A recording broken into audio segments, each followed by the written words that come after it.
So this is my newest and current headache.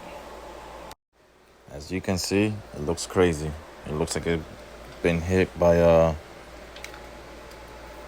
don't know, a tropical storm or something. But anyways, guys,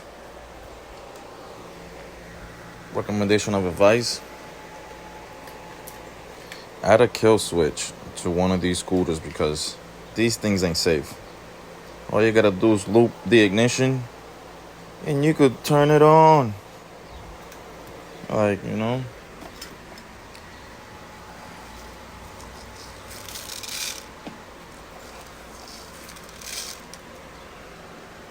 So right now, we're waiting for parts. I'm waiting for the chargers. I gotta clean all that oxidation out the ports before I plug anything in. I think I seen a loose screw on the hub. But besides that, I gotta fix the stem over here.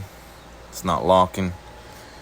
A little bit of work to do, but work in progress, guys. And stay tuned for this scooter rebuild.